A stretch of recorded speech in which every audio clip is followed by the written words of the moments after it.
I thought I had finally moved on from my first love until I caught her in my office, willing to sell herself for $3 million. The memories of her stubborn pride and the way I used to protect her were still fresh in my mind. Yet she was the one who shattered her own boundaries. I calmly recorded the evidence to protect myself from any false accusations, and only later did I realize that the most painful goodbye is watching someone destroy themselves and choosing not to reach out. As the sole heir to the Miller Group, I had spared no expense in planning this wedding to marry my first love. The ceremony was so lavish it was blinding, and we had invited nearly every prominent figure in Chicago to witness the event. However, no one expected that right in the middle of the procession, my future mother-in-law would suddenly block my path. She demanded an additional $3 million as part of the dowry, claiming it was needed to pay off her son Marco's gambling debts. Everyone assumed I would grit my teeth and agree just to save face in front of the high society guests. In the very next moment, I turned around and handed my bouquet to the bridesmaid standing behind me. I looked at her and asked, "Hannah, will you marry me instead?" While the mother-in-law, my fiancée Ava, and her brother Marco stood there in total shock, Hannah smiled as she took the flowers and whispered that she would. My prospective mother-in-law, Mrs. Smith, kept a fake smile on her face as she blocked the bedroom door. She told me that $3 million was nothing for a family like mine, and that they just wanted to see how much I truly cared. Marco stood there with his arms crossed, the fat on his neck trembling as he pressured me to hand over the cash quickly. He told me that the debt collectors were already losing their patience. Mrs. Smith immediately swatted his arm and gave him a look to shut him up, but the damage was done. I could already guess that Marco had gone gambling again the night before and lost a significant amount of money. I took a deep breath as memories of Ava crying and begging me to take her away from that house flooded my mind. My temper slowly cooled as I thought about the girl I believed her to be. My fiancée was a girl who seemed fragile, yet possessed a fierce streak of independence. I first met her at a corporate gala in Chicago where a wealthy man had slammed a stack of cash on the table in front of her. He told her she could have it all if she stayed behind to drink with him. Ava bit her lip hard and refused to look at the money despite the tears welling in her eyes. She shook her head and insisted that she would never do such a thing no matter how desperate she was for cash.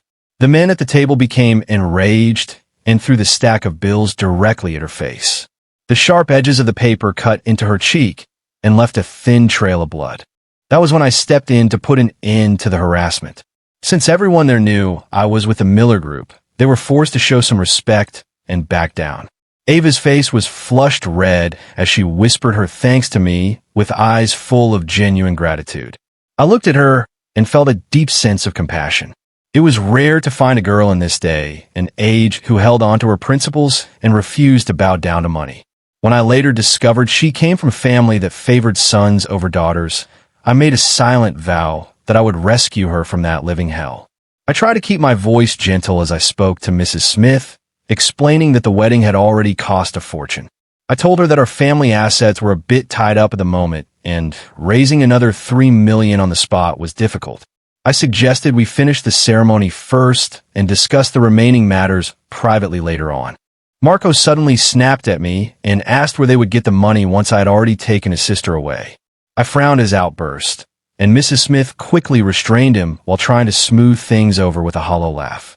She claimed she had always said the wedding was too extravagant and that the money would have been better spent if given directly to them. My family runs one of the top corporations in Chicago, and as the only son, there was no way my wedding could be anything less than spectacular. Besides, the money spent on the venue wasn't exactly funds they could just pocket and spend however they pleased. I told her to open the door because I wanted to hear what Ava had to say about all this. I was certain that Ava would never want me to pay such an absurd and exploitative price for her hand in marriage. Mrs. Smith pursed her lips and insisted that as the mother, she had the final say in the marriage arrangements. She made it clear that the door would remain locked until I produced the $3 million. My groomsmen stood behind me in an awkward silence until Ethan Hayes nudged my arm. He whispered in my ear that I should just get the door open first since 3 million wasn't the end of the world. He even offered to borrow some money from his father if I was short on cash because he knew there would be more hidden fees later. I shook my head and looked at the bedroom door lock, knowing it could easily be opened from the inside. I raised my voice so Ava could hear me, telling her that I was right outside and asking her to open the door if she truly wanted to be my wife. When Marco realized I was talking to his sister, he panicked and lunged toward us like a massive ball of meat. The groomsmen intercepted him and began scuffling with him. A distinct click signaled the door was unlocking, and the door swung open, but it wasn't Ava standing there in her wedding dress. It was my close friend Hannah Reed poking her head out. She joked that after years on the police force, this was her first undercover mission.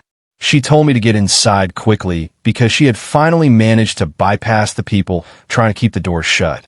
The groomsmen and I rushed into the room while Mrs. Smith looked absolutely furious that Hannah had opened the door. Hannah had been my best friend since we were kids. Ava's family had such poor relationships with their relatives that they couldn't even find enough women to be bridesmaids.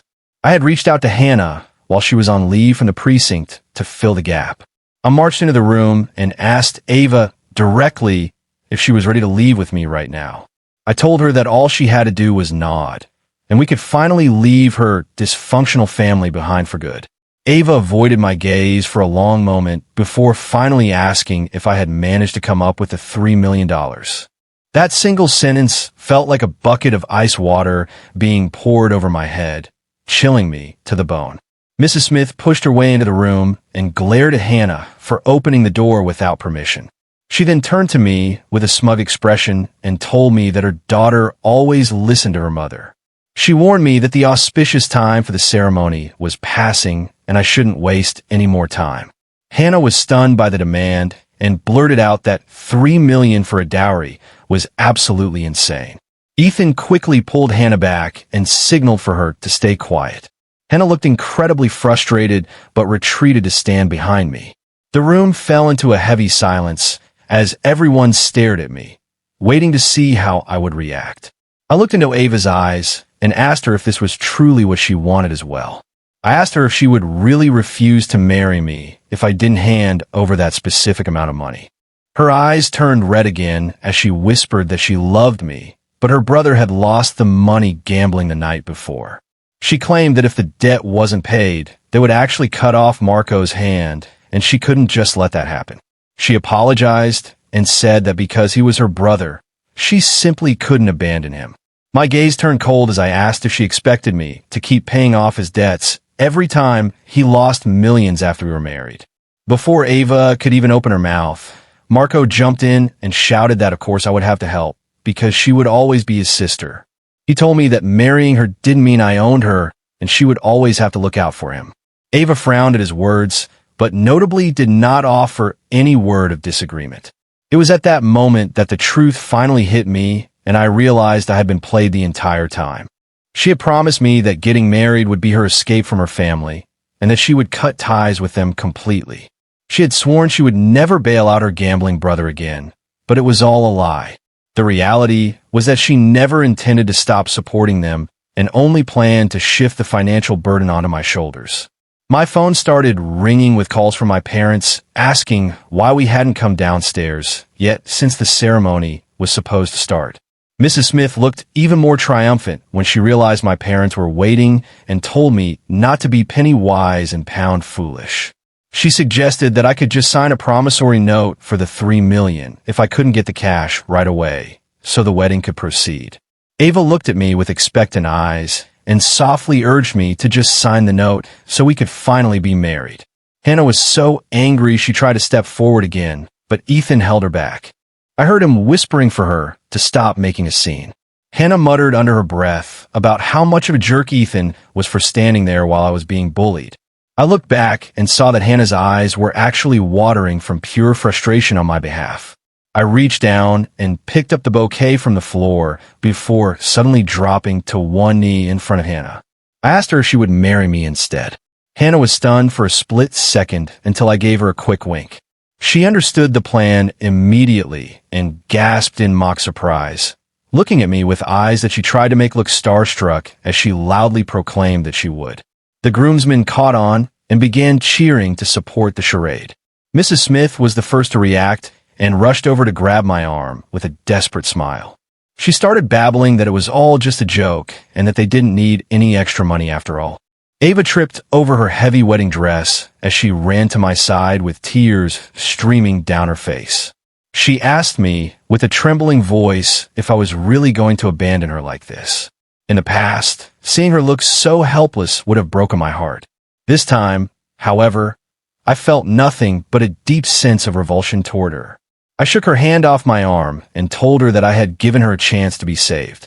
I told her that her family was nothing but a bottomless pit and that I couldn't be the one to save her anymore, so she should never contact me again. After saying my piece, I took Hannah's hand and headed for the door. Marco immediately blocked our path like a wall of flesh and screamed that his sister was my woman and I had to take responsibility. I looked at him with icy eyes and told him that I had never even touched his sister and she was nothing to me now. I informed him that we were officially finished. Throughout our entire relationship leading up to the wedding, I had purposefully refrained from physical intimacy because I wanted to save it for our wedding night. Marco refused to move and began a temper tantrum at the door, demanding a breakup fee since his sister had wasted so much time with me. He yelled that just because I hadn't touched her didn't mean I didn't know them for her time.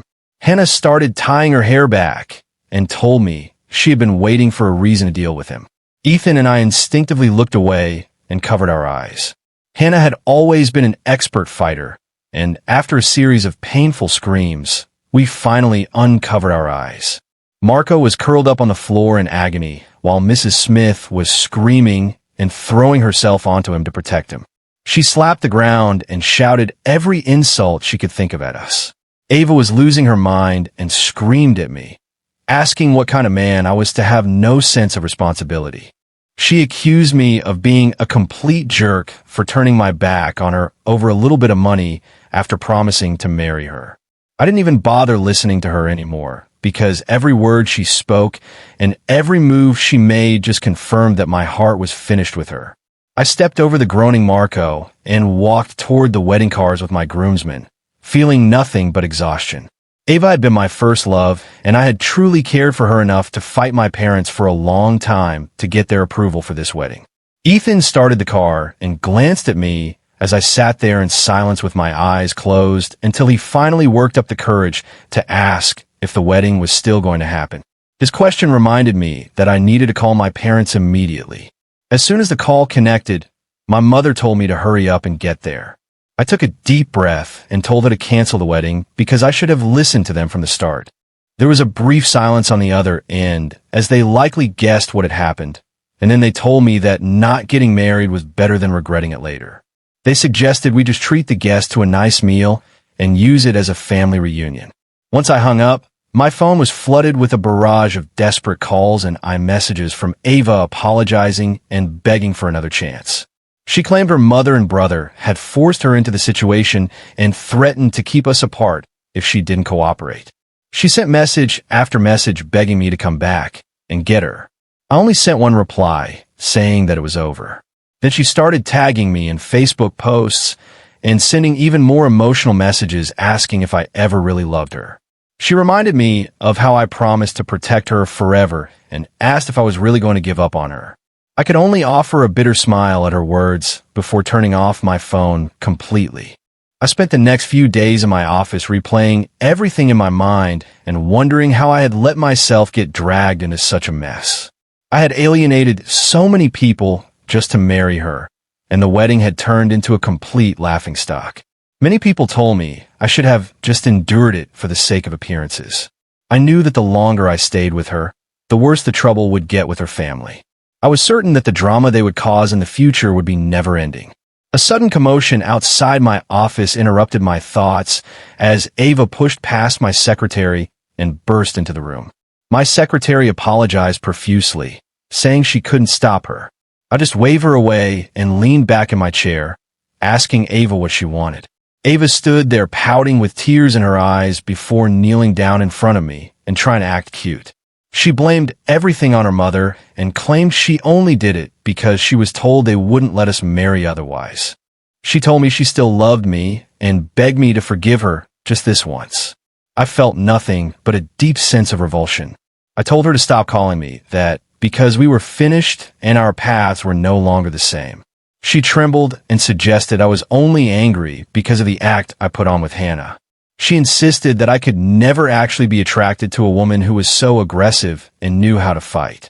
I sighed and told her that while I wasn't actually dating Hannah, she had no right to look down on her. Ava's face turned pale and then red as she asked me if I still loved her. I was so tired of that question because she used it every time I didn't give her exactly what she wanted over the years. I stood up and asked her how she could even question my love after everything I had done to be with her. I reminded her of the years I spent arguing with my parents and how I had worked myself to the bone to earn the money for her dowry. My parents only agreed to her demands because they saw how much I was suffering and nearly killing myself with work. I pointed out that she and her family had the nerve to ask for even more money just because they knew I cared for her. My family has money, but it doesn't grow on trees. My eyes were burning with frustration as I spoke, but Ava just stood there with that same pitiful expression. She was always like that, never seeing herself as the problem and always playing the victim. She honestly expected me to accommodate her every whim without question. Looking at her, I realized that she and her family were never going to change. I took a deep breath to calm down and told her that there was nothing left to say between us. I ordered her to leave my office and never show her face in front of me again. Instead of leaving, she suddenly dropped to her knees and began sobbing, asking for a loan of $3 million to save her brother's hand. She told me she would do anything I wanted if I just gave her the money. She actually started unbuttoning her shirt to reveal her shoulder, and I stood there in shock. I realized the woman in front of me was a complete stranger and nothing like the principled girl I thought I had rescued years ago. I had spent years protecting her and showing her the utmost respect, even holding back my own desires to make sure she was comfortable. Now, here she was, throwing away her dignity so easily just for a payout. I told her to get out as I picked up the phone and called for my secretary. I warned her that there were cameras in the office, so she shouldn't even dream of trying to frame me for anything. I lit a cigarette and walked over to the window to watch the traffic below. Ava looked as if I were the one attacking her, while she hurriedly fixed her clothes. I asked her if she was going to leave on her own, or if I needed to have security throw her out. She asked if we could ever go back to the way things were, but I gave her a firm no. I exhaled a cloud of smoke and told her that the past was dead. My secretary knocked on the door, and Ava immediately put on a mask of composure, grabbed her bag, and rushed out of the building. When I got to the parking lot after work, I found Ava's mother leaning against my car with an arrogant look on her face. She immediately started lecturing me about my attitude and said that if I wanted to marry Ava, I should be begging for her forgiveness. She claimed she might give us another chance if I humbled myself and admitted I was wrong. I ignored her completely and unlocked my car as she threatened to start setting Ava up on blind dates. She told me not to come crying her later with regrets. I couldn't understand where they got their confidence from, acting as if I would always be their loyal lapdog. I didn't say a single word as I got in the car and pulled away. Mrs. Smith stumbled back as I pulled out, nearly losing her balance. I saw Marco appear out of nowhere to join her as they watched me drive off, clearly plotting their next move. I immediately called the property manager and asked how random people were getting into the secure parking lot. I demanded that security be tightened and that my ex and her family be banned from the premises forever. The next day, Ava's mother literally threw herself in front of my car as I was arriving at work. Thank God for the automatic emergency braking system, or I would have hit her full on. I jumped out of the car and asked her if she was trying to get herself killed just to pay off her son's debts. I asked if she was trying to stage an accident just to sue me for money. Their family's reputation was already trash in my eyes, so I naturally assumed the worst. Her attitude had completely changed from the day before as she held out a lunchbox with a forced smile, calling me her son-in-law and offering me soup. It was disgusting to see her try to play the caring mother figure when I knew she was just after my money. I knew that any kindness from her was just a calculated move for profit. I told her to get away from my car and threatened to call the police if she didn't stop harassing me. She ended up sprawling across my hood to keep me from leaving. She begged me to give Ava another chance and claimed she had been crying all day because she loved me. I wondered where all this supposed love was on the day of the wedding. I threw the car into reverse and floored it to get away from her before she could do any damage. She tried to chase after the car with her lunchbox, but I managed to lose her. The first thing I did at the office was swap my car for a different one so they couldn't track me. Ava stopped showing up after that, but Ethan Hayes reached out with some gossip he wanted to sell me. He tried to act like it was a major secret and even tried to joke about charging me for the information. I was in a terrible mood and told him I wasn't interested in whatever drama he was peddling. He was stunned into silence for a few seconds because I knew his games too well. He quickly changed his tune and grabbed my arm, begging me to listen for free. I rolled my eyes and told him he could take his secret to the grave. When he realized I was actually leaving, he blurted out that Marco had lost a finger because he couldn't pay his gambling debts. I asked him if that was all, and he was shocked that I wasn't more satisfied considering how Marco treated me at the wedding. I gave him a cold look and tried to leave again, but Ethan wouldn't let go and insisted on taking me somewhere.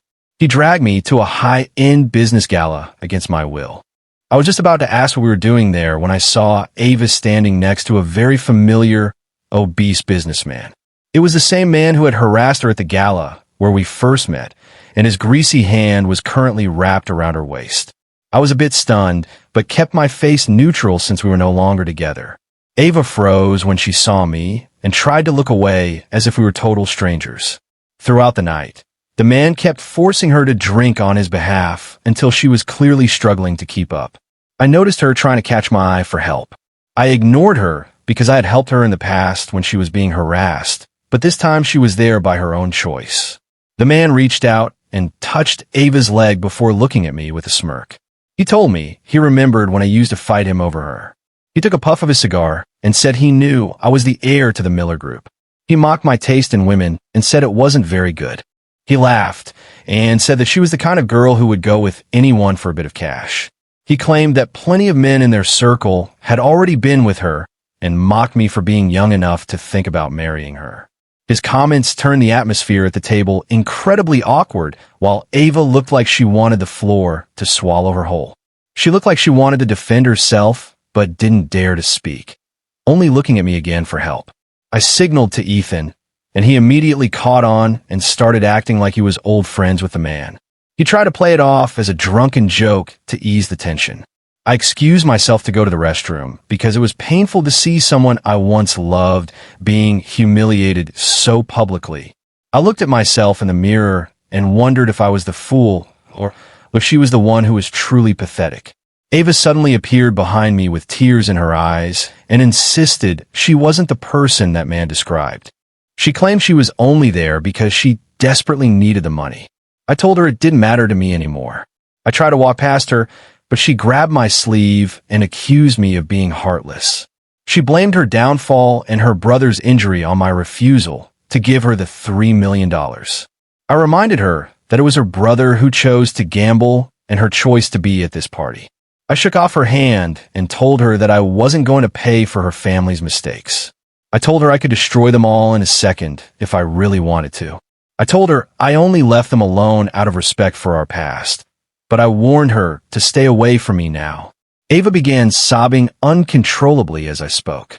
I suggested that her only real solution was to cut ties with her family and that her brother was nothing but a bottomless pit. Out of pity for our history, I gave her that one piece of advice. She just cried and insisted that she couldn't leave him because he was her brother. She was still willing to be a human ATM for her gambling brother, which was a hopeless situation. I pushed past her and left the hotel, sending a message to Ethan that I was heading home. I was almost asleep when Ethan called and started rambling incoherently. I was about to hang up when he finally told me to brace myself for some news. I told him to just say it, and he sighed as he told me I had been played. He had been asking around and discovered that Ava had been playing the innocent routine to target wealthy older men for a long time, and I was just another mark she had hooked. Since I was silent, He quickly added that it didn't matter now because I had managed to escape her. I told him it was in the past, and I was fine. He joked that as long as I wasn't crying in bed, he was happy for me. I hung up and pulled the covers over my head, feeling a bit disgusted by the whole situation. I was just relieved that I had never taken things further with her. The same man from the gala, Mr. Thompson, reached out to me about a joint project our companies were working on. He claimed that we should focus on business and not let a woman come between our partnership. He insisted on a dinner to apologize for his behavior. After he asked several times, I finally agreed to meet him. Thompson was surrounded by women at the table and began acting in his typical, disgusting manner. He spat his tea into a woman's glass and then told me to take my pick of the girls. He shoved one of the women toward me and told her to serve me.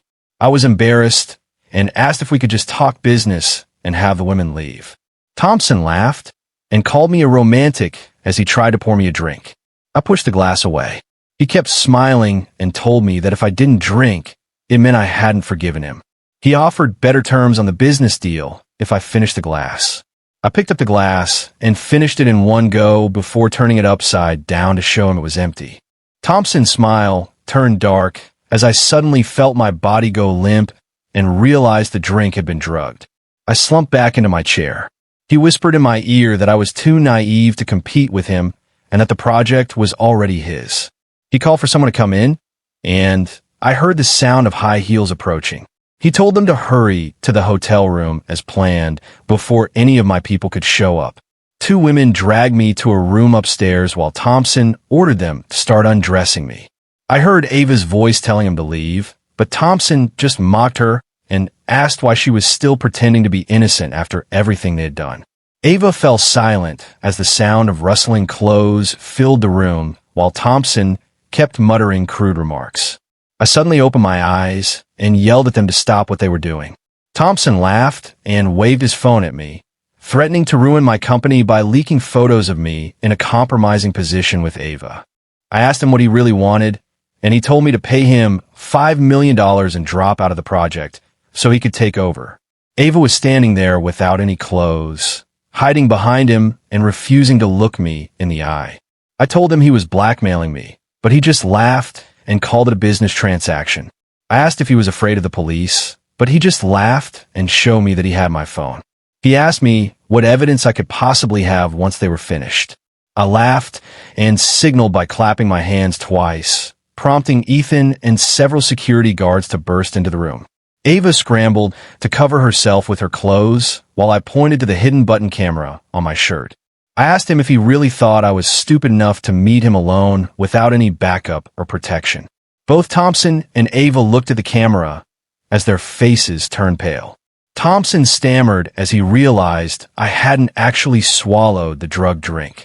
I told him that switching a drink was an amateur move and gave him a choice to either settle now or face the police and the media. Thompson cursed under his breath and admitted he had been outplayed before agreeing to withdraw from the project. I nodded for him to leave, and he immediately ditched Ava and ran out of the room. Once he was gone, Ava realized she was alone and fell to her knees to beg for my forgiveness. I rubbed my temples and told her I was done with her family. I asked her if she wanted her brother to lose an arm or a leg as a final warning to stay away. Ava's eyes widened as she began sobbing and begging for mercy for the sake of our past. I signaled to Ethan and his team to pay attention to my next words. I told Ava that this was her absolute last chance. Ava looked relieved as she scrambled out of the room. I was only trying to scare her since I had no intention of actually committing a crime. Life returned to normal until my family started pressuring me to go on blind dates again. I was so tired of the nagging that I dragged Ethan out to a cafe over the weekend to get away from them. Ethan watched the tea leaves in his cup and told me I couldn't just sit there in silence forever. He suggested we check out a new private club that his friend had just opened. I agreed to go since I had nothing better to do, but my phone rang just as we were about to leave. It was the police calling about more trouble with Ava's family. They wanted me to help with a hostage situation where Marco was holding a knife to Ava's throat and demanding $5 million from the police. The police refused his demands, so Marco started screaming that he would kill her if I didn't come and talk to him. I thought the whole situation was absurd since Ava's life was no longer my concern. I told the officer that I had no connection to them anymore and asked if I could refuse. They went silent for a moment, but insisted I come because Marco was unstable and might actually kill her. I reluctantly agreed to help and drove over to the Smith house. The whole block was cordoned off by the police, and they made me stand outside a window to talk to Marco for my own safety. Marco was completely manic as he held a kitchen knife against Ava's throat. She looked terrified and already had several small cuts on her neck. Mrs. Smith was standing next to me, crying and screaming for Marco to calm down. She was also yelling at the police to hurry up and get the money to save Ava. Marco was hiding in a corner away from the window, while police snipers took their positions outside. An officer with a megaphone kept telling him to drop the knife and stay calm. Ava was a total mess and had even lost control of her bladder from fear. Her eyes lit up when she saw me, but the knife at her throat kept her from saying anything. Marco was trying to hide behind his sister's thin frame, which didn't work very well. He kept peeked out to scream at me, asking why a rich man like me wouldn't just give him $5 million to help him out. Mrs. Smith fell to her knees and begged me to just give him the money since he was young and desperate. She claimed I was the only one who could save their family now. The officer helped her up while I just watched the whole drama unfold with cold eyes. I didn't say a word as they continued their performance. I suspected it was just another scam for money that had gotten out of hand. I knew that even if I paid, Marco would never get away from the police anyway. I wondered if he would actually kill his sister if I refused to pay. Marco began to have a total breakdown when I didn't answer and screamed that the debt collectors were going to take his leg next. He yelled that they would all just die there if the debt wasn't paid. I remained silent. He became even more hysterical and admitted that he actually hated me the most. He confessed that he had originally planned to kill my parents and steal our family's fortune. He choked up as he complained that my family's security was too tight for him to even get close. He screamed about the unfairness of some people being born with everything while he had nothing. The knife pressed harder into Ava's neck as she gasped in pain. Marco screamed that he was going to take everyone down with him. He suddenly threw the knife directly at my face, and I only barely managed to dodge it in time. A gunshot rang out at the exact same moment. Marco had exposed himself when he threw the knife, and the sniper took the shot immediately. Ava collapsed to the floor as Mrs. Smith rushed into the house screaming. She threw herself onto Marco's body and began screaming my name. Marco was bleeding out on the floor as the police and paramedics rushed in to help them. They had to pull Mrs. Smith away so they could work on Marco and Ava. Mrs. Smith completely lost it and tried to attack me, screaming that it was my fault her son was dead because I wouldn't pay the money. The officer couldn't hold her back, so I had to kick her away to protect myself. She was acting like a lunatic as she attacked the police and screamed that they were murderers. Several officers had to work together to restrain her and haul her away. Marco was sent to prison, and I didn't hear a word from Ava or her mother for a long time after they disappeared. Eventually, Hannah confessed her feelings to me while she was on leave, and I realized I felt the same way. Both of our families were thrilled and immediately started planning the wedding. My parents called me into the study after Hannah's family left to ask if I'd seen Mrs. Smith lately. I was surprised by the question and said no. My father told me she had been loitering around their neighborhood and had even tried to stage a fake car accident with them. My mother mentioned that she was dressed inappropriately for the Chicago winter, wearing only a thin jacket and a skirt in freezing temperatures. She thought it was incredibly suspicious for someone to be standing outside like that. I realized that she was likely targeting my parents for a settlement and wouldn't stop until she got some money out of us. I suggested that my parents go stay at our house in Nashville for a while to get away from her since Marco was in prison, and she was likely getting desperate. I told them I was genuinely worried she might try to hurt them, and they agreed to leave. I had my secretary track Mrs. Smith's movements because I was worried about what she might do now that she had nothing left to lose.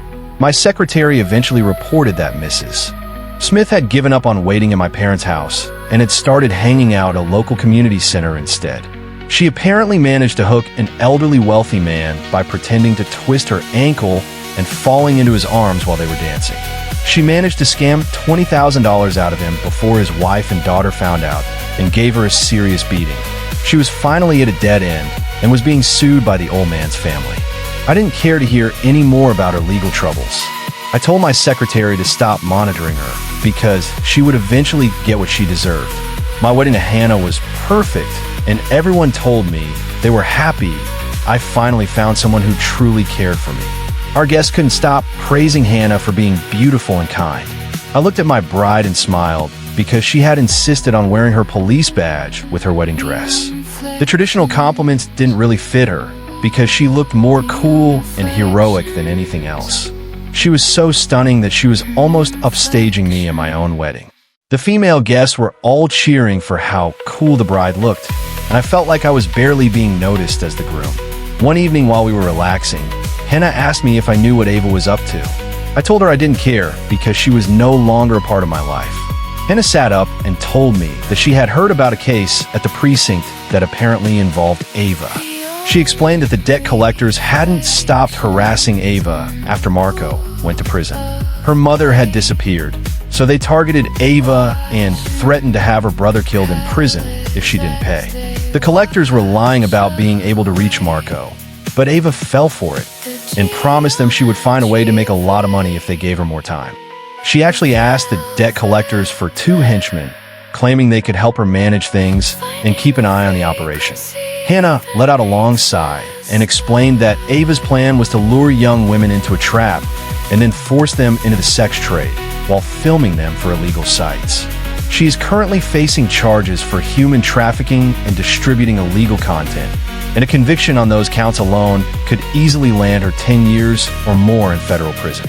I sat there in stunned silence for a long time after hearing the dark details of her crimes. The woman named Ava Smith that I thought I knew had become a complete stranger to me. It felt as though I had never truly known her at all, and the years we spent together were nothing more than a ridiculous fever dream. I finally told Hannah that this was the path Ava chose for herself, and that there was nothing anyone could do for her anymore. I suggested we just go to sleep and leave it behind us. After that night, the Smith family vanished from my life entirely. The girl who once had so much pride had compromised her values so many times for her gambling brother that she ended up destroying the lives of others just to save him. The most painful way to end a relationship is not through a dramatic fight, but by watching the person you love destroy themselves until you can no longer bear to help them. There are some people who will insist on jumping into the abyss no matter how many times you try to save them, and the only thing you can do is make sure you do not get dragged down with them. James eventually moved on and built a wonderful life for himself, while Ava became the very kind of person she used to despise. It was not a matter of being cold-hearted, but a matter of finally seeing things as they truly were.